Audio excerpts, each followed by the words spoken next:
Jason Hall, who wrote the script, his research that he did, he spent hours and hours with Chris, fishing with him, going down there, and with seals, almost too close, really.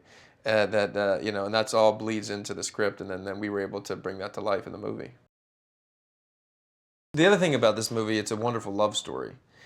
And Taya Kyle, who's Chris's wife, played by Sienna Miller, really gives him, it sort of matches him with energy and strength. And you have these sort of two very strong characters who come in contact with each other, and there's a lot of fire, and there's a lot of love and a lot of pain because of it. When I was growing up, the two men that I wanted to work with were Robert De Niro and Clint Eastwood. Honestly, that was always, and I always, in some crazy way, felt like our paths were going to cross. And every time I put myself on tape, and I remember J. Edgar, you never know really, but I remember you were like, yeah, he's in the mix, and I thought like, oh, maybe this is it, and then actually. Clint and I were going to do another movie at one point a year ago, and it just didn't work out. And I thought, oh, maybe that's it. Maybe it's gone, and I'm never going to work with him. And then when this came around, the circumstances were pretty uncanny. This guy was 230 pounds, and he was a monster. And when I had just finished this Cameron Crowe movie, I was 185 pounds. So, and I just said, there's no way if I don't believe I'm Chris, no one else is going to believe it. And I need to figure out how he talks, and then I need to figure out how he walks. And the only way to do that is to get as big as he was, or try to.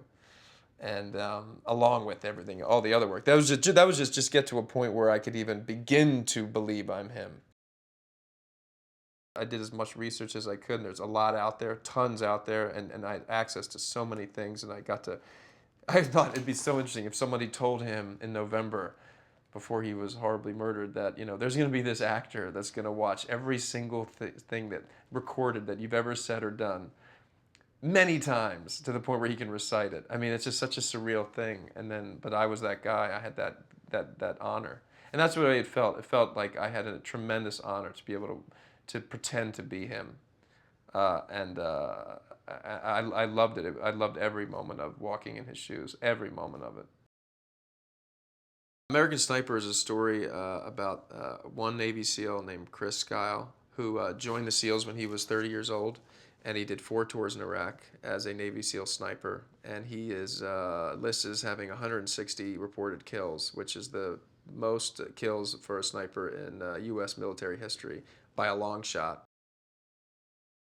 He did 4 tours, and Sadr City and Fallujah and these places were very real hotbeds, and he saved a lot of Marines, and was good at excelled at what he did. And it's his story. It's a story about this man. It's really just a character study, and what it was like to become a SEAL, go on these tours, and then how while he did that, he fell in love with a woman, Taya Kyle. They had 2 children, and balancing that life between being a soldier at war and a father at home and a husband, and what that did to him.